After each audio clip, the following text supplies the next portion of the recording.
Hi everyone, this is Comedy is Calling, hosted with myself, Stacey Axler, and Capital Cider House. I am so excited because I am joined right now by four super wonderful, talented stand-up comedians, and I am so excited about it.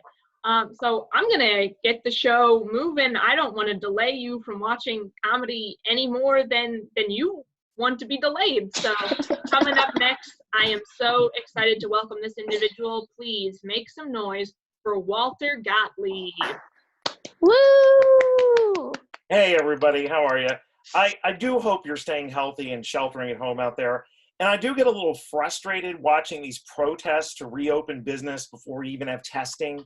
Like, one of the protesters had a sign that said, "Jesus is my vaccine." Really?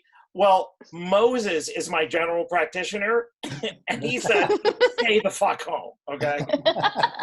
And speaking of Jesus, Mike Pence went to the Mayo Clinic this week and didn't wear a mask, which is, contrary to the clinic's policy. So when he was criticized about this, Pence did an about face and wore a mask to a General Motors plant Friday, and this is what he looked like. "I'm sorry, I cannot go into a hospital ward with a virus who isn't my wife." President Trump asked last week, and I'm sure you all know this, if there was a way that we could inject disinfectant into people to eradicate the virus. Great. So here we have Trump replacing modern epidemiology with a presidential Tide Pod challenge. Well done, Donnie.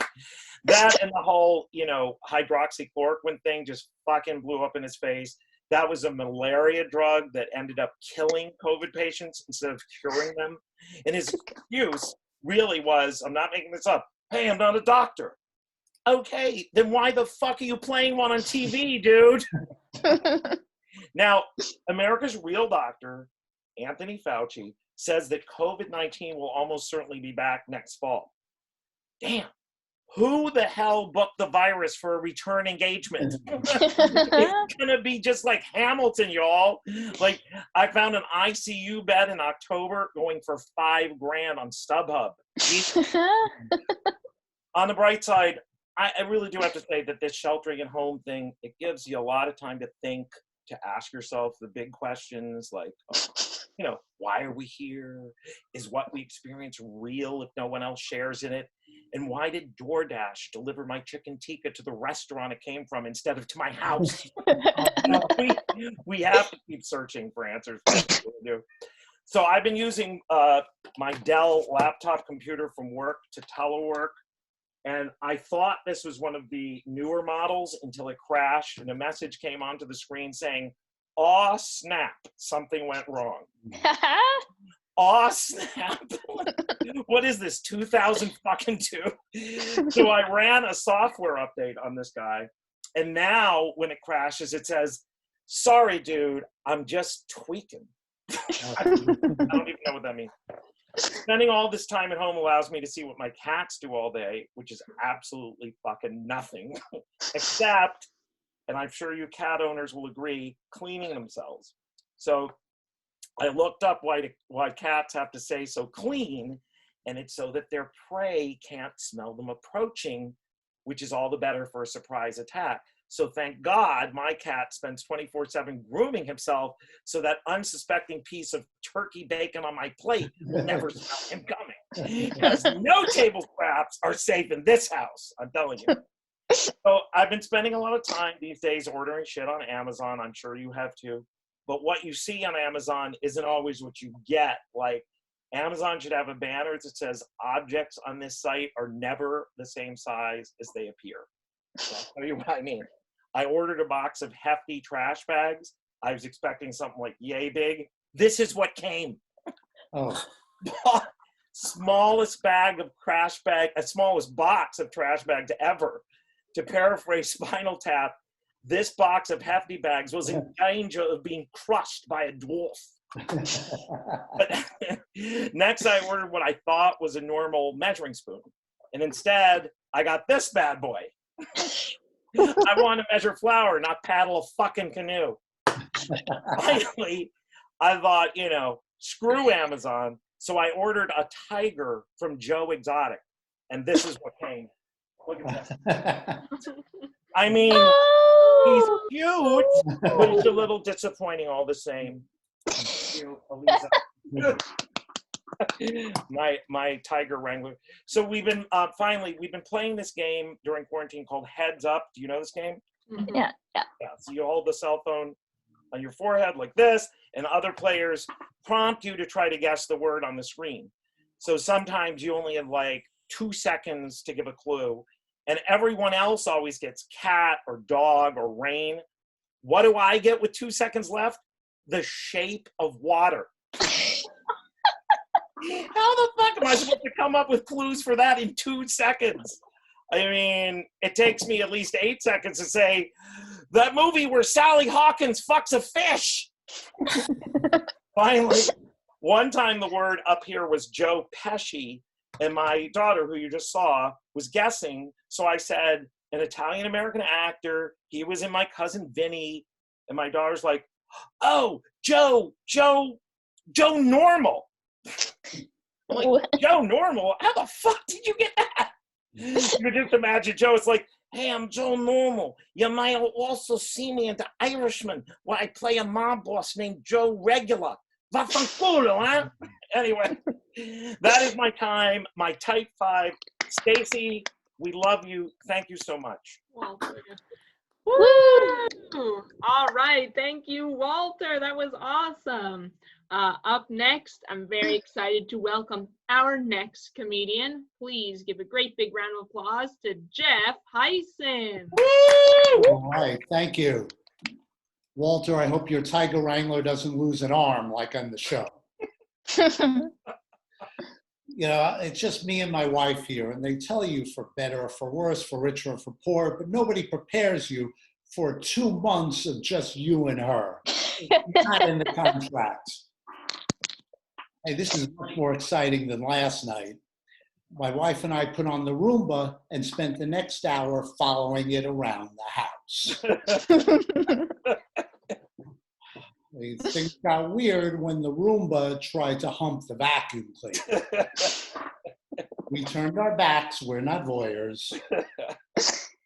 At one point, I gave the Roomba a pep talk. You can do it, dig deep. Oh. At another point, I yelled at the Roomba.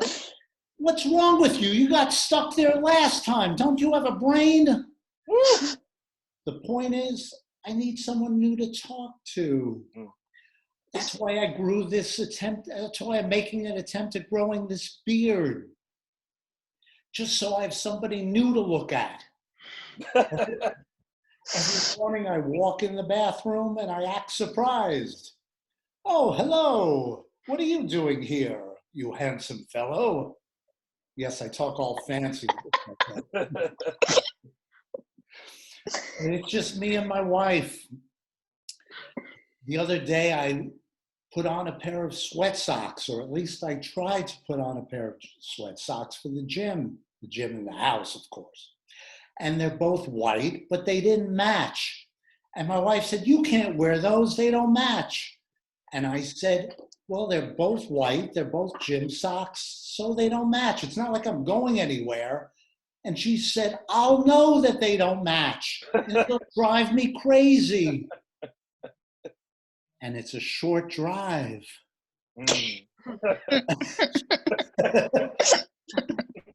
So she just gave me the finger, by the way. Ouch. So, of course, I took off those gym socks and put on a matching pair that was acceptable. I mean, you have to support each other when you're married. You have to have each other's back. I remember one time before this, we were in the car, and the GPS took me down a side road. And I yelled at it, where are you taking me? And my wife yells at the GPS, yeah, what are you, stupid? When we're in the car, it's like we're in a gang. A weird middle-aged Jewish gang.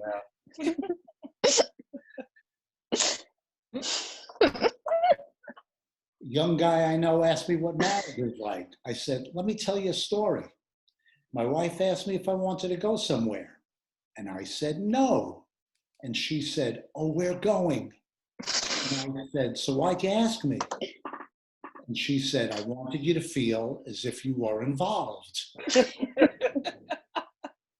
that is what marriage is like.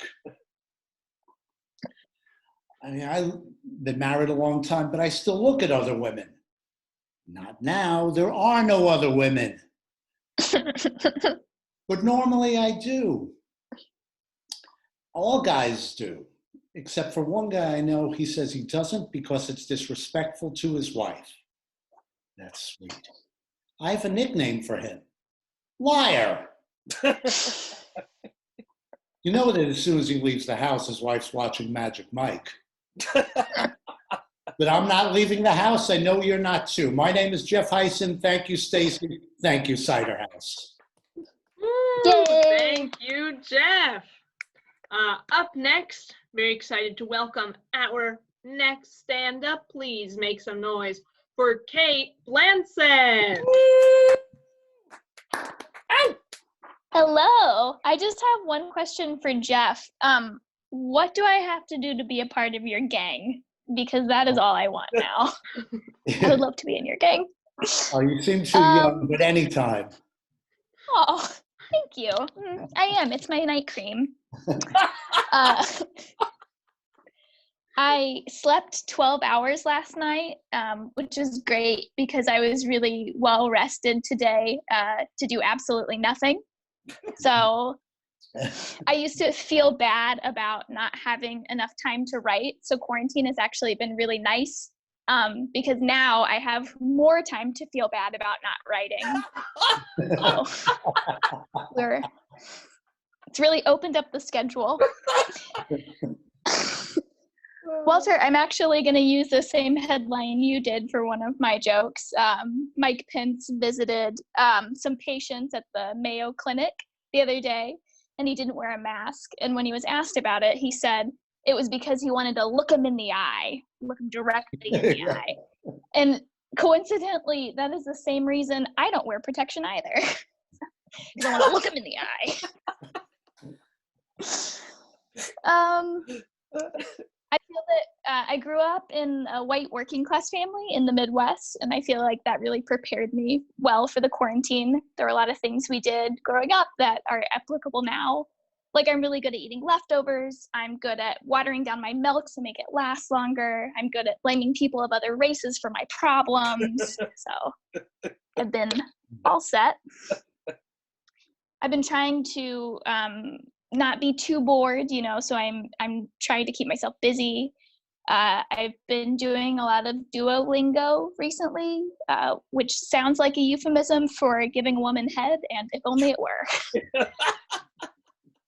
I've also been doing a lot of online shopping, and it's weird. I do all this online shopping, but it doesn't seem to be filling the void left inside of me by a lack of social connection, and I'm confused. I don't know. I keep buying, but nothing feels better. I've also had a lot more time to get back into my old hobbies. So I've been running again. I've been knitting again. I've been screaming into the void, why, God, why, again. So that's good. I've also been getting back into cooking. I've been using some old recipes that my grandma left behind for me. And it turns out that meth isn't that hard. So thanks, Meemaw. I've had a lot more time to just stare at things. And I found a mirror on the side of the road the other day. So I've been looking at myself a lot more. And I've come to the conclusion that I look really young. I feel like my vibe is Build-A-Bear Workshop Bear come to life. But it's not always good to look young because you get attention from creepy dudes, and it's not their fault. I have a face that was made for an Amber Alert, and I see that, but they still come up with some really creepy stuff. I was once on a date with a guy back when you could still do that. And he took me by the hand and he looked me in the eye and he said, "You are a child molester's fantasy." And I was open-minded and desperate at the time. So I engaged, and I was like, oh, you mean like you admire my childlike sense of wonder? And he was like, no, like having sex with you would be like having sex with a child. Okay, great. That's awesome. I got really mad, and I really wanted to like get back at him. So I ended up ghosting him, actually. He sent me this super pathetic text that was like, I don't think we should see each other anymore. And I never responded. I'm Kate Blansett. That's my time. Thanks. Woo! All right. Thank you, Kate. Up next, our headliner is, I'm very excited to announce this, Lauren Weiss. Woo! Woo! Thank you, Stacy. Thank you, everyone, for tuning in to Comedy is Calling. And so you've probably noticed this already, but comedy's kind of different during the pandemic, because it used to be that at an open mic, you were competing against beer, sports, and yelling for people's attention. But now we're competing for people's attention against Netflix. And we are all losing, because why would you watch open mic comedy or any stand-up or any improv, anything? Why would you watch that when you could watch Too Hot to Handle? Because those people, they're way hotter. And I don't mean that as a dig at anyone. It's just factual. But yeah. But anyway, when I was watching Too Hot to Handle, it made me miss my days as a sexy single. Because in 2018, I was a sexy single, had just moved to Baltimore, was going on all kinds of terrible dates. There were Tinder dates, Bumble dates, Hinge dates, court dates. I dated it. It was a crazy time. But my first date I went on was with a guy who was an ex-Terminator. So I asked him, I'm like, what do you do now that you're no longer the Terminator? Like, are you the governor of California? Gavin Newsom in disguise? Because, like, when Arnold Schwarzenegger was done being the Terminator, he was the governor of California. And I don't know what else anyone could do once you've been the Terminator. What's the next step? But he just kept talking about, like, bugs and rats and local restaurants, and it was super weird. So I terminated that date pretty quickly, because two can play at that game. And there was no second date, but honestly, I think that one was not my fault. So we're in the midst of a pandemic, and it seems like Republicans think that taking any precaution, like wearing a mask, any of that, any precaution, is anti-American. And really, if you want to protect yourself and others from the coronavirus and related dangers, you need to buy a gun. Because you have to be able to defend yourself if the government comes to test you for the coronavirus, because have you seen how deep they stick that swab? They basically swab your frontal lobe. So you have to protect you and your family from the swab. Anyway, if you get sick and you don't have health insurance, don't fret, because true patriots agree that GoFundMe is a perfectly good substitute. Perfectly good. I've heard this from a lot of people. But yeah, anyway, it's a living nightmare, and it seems like everyone's baking bread and buying succulents to cope. And I found a way to cope too. So I've been reading Jane Austen novels in quarantine. But I've realized that my life in quarantine is a lot like the life of a Jane Austen character, because I go on long walks for my exercise. I'm in my 20s, but I live with my parents, and I've been rejecting marriage proposals right and left. So I'm basically Emma from Emma. But I do have a few things going for me that Emma didn't. Like, I'm allowed to own property, and if I sleep with someone, I don't have to marry them. I don't have to risk disgracing my family.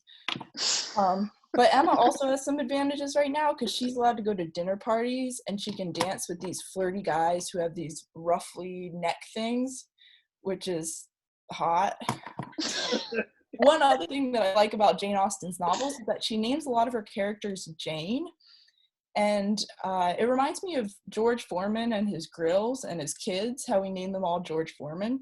Because, like, when you're reading a Jane Austen novel, Jane Austen wants you to read about Jane Fairfax, who is very beautiful, and be like, oh, Jane, it's like Jane Austen. Just like how George Foreman wants you to panini your sandwich, eat your sandwich, and think about George Foreman the whole time. But, yeah, I can't eat too many paninis right now because I'm trying to stay healthy here in quarantine. So I've been trying fasting. It's where I eat really fast. And it saves me time, which saves me money, because time is money. And then I use my savings to buy diet pills. Yeah, no, that's a joke, people. Diet pills are bad for you, okay? They're really bad for you. So my digestive system is falling apart, but you can't argue with these sexy, sexy results. And I'd show you the sexy results, but I'm wearing the wrong pants. So I'd like to leave you with this. You know how at Chick-fil-A they say "my pleasure" after you thank them for the nugs? That always strikes me as kind of weird because I thought they weren't into pleasure. But anyway, that's my time. I've been Lauren Weiss. Thank you. All right. Thank you so much, Lauren. At this point, I want to thank all of the stand-ups that you saw. We had Walter Gottlieb, Jeff Hysen, Kate Blansett, and Lauren Weiss, and I am your host, Stacey Axler. This has been Comedy is Calling. We host this show in partnership with Capital Cider House, and Capital Cider House is still open, and they would appreciate your support. So visit them online, capitalciderhouse.com, and you can view their online store. You can place a delivery order, and they are still doing all those things. You can also support Capital Cider House directly at paypal.me/capciderhouse. Thank you so much, and we'll see you for the next show, everyone. Have a good night.